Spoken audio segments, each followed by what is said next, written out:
Hello guys and welcome sa isa namang tutorial ng Lightning Web Component. At sa video na to is tuturo ko sa inyo yung two-way binding o two-way data binding or yung paggamit ng events.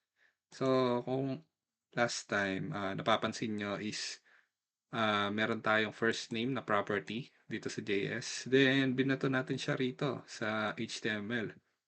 So, define natin siya rito, then binato natin siya sa HTML which is one way, di ba? Wala tayong way para makapagbato dun sa JS. Then, yung JS, babato niya pabalik sa HTML. So, yun yung gagawin natin ngayon, no? So, gagamit tayo ng events. So, ano yung events? Ang events na, ang event, ang events, which is, para siyang action dun sa ating element, no? So, nilista ko siya kung ano yung mga yon. So, ito yung mga majority ng mga events na pwede natin magamit. So, merong on-click. So, itong on-click, madalas ginagamit sa button. Yung on-change, ginagamit sa input bot, sa input. Yung pag nagta-type ka, pati yung on-input, ganun din. Ito rin, pag on-key up. Yung mouse over sa button siguro to, or pwede rin sa input pag siguro pag kunyari ito, nilagay mo yung mouse mo dyan, tapos nilabas mo. So, event din yan. Yung on submit, pag nag-submit ka ng form, so, doon siya ginagamit. Yung on-load naman, pag nag-load yung page. Itong on-focus, on-blur, di ko pa nagagamit. Pero, dito sa tutorial, siguro ito muna dalawa i-demo natin. So, si on-click is ginagamit siya sa button. So, try natin siya sa button ngayon, no? So, ang mangyayari is pag click natin yung button, dapat magbabago yung value ng first name. So, gawa tayo ng lightning button. Siguro, meron ganun, no? So, check natin yung ating library kung meron. Lightning button. Alam ko meron. So, yan. Ito yung kainaman pag may library, no? Magka-copy paste ka na lang. So, hanapin natin ito. Lightning button. So, copy na lang siguro natin yan. Copy.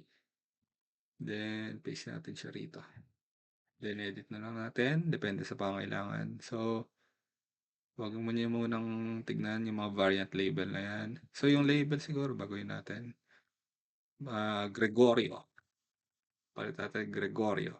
Tapos, title, looks like a link.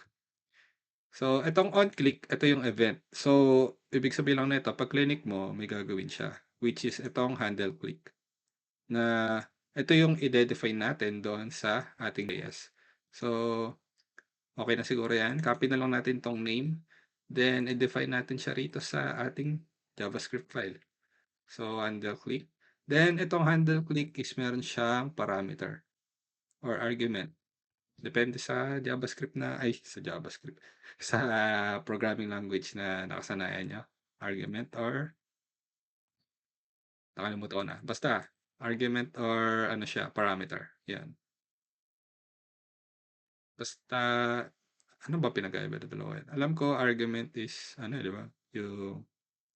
Yung value mismo and parameter is the variable name itself. Pero anyways, yun, baka nalalayo na tayo. So, ang gagawin natin is itong handle click is isa-set natin to, itong first name, sa ibang value. So, sabi doon, Gregorio, no? Sabi dito. Pag clinic na natin, magiging Gregorio siya.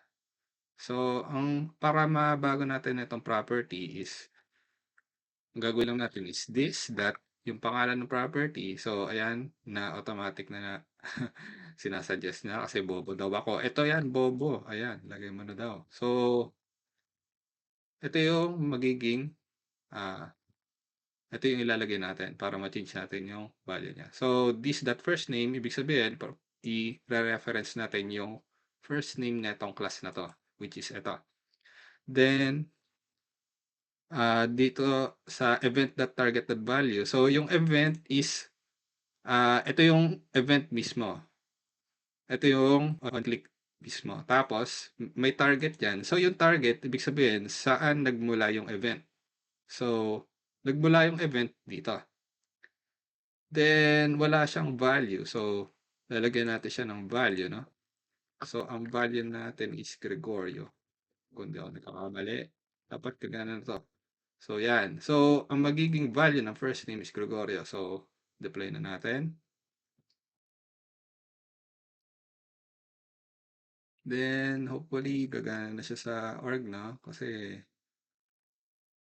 ano eh, pagka matagal, may inip yung mga ano. So, yun, meron tayong button na hindi pang company na naman, no? Pero pag clinic natin, boom!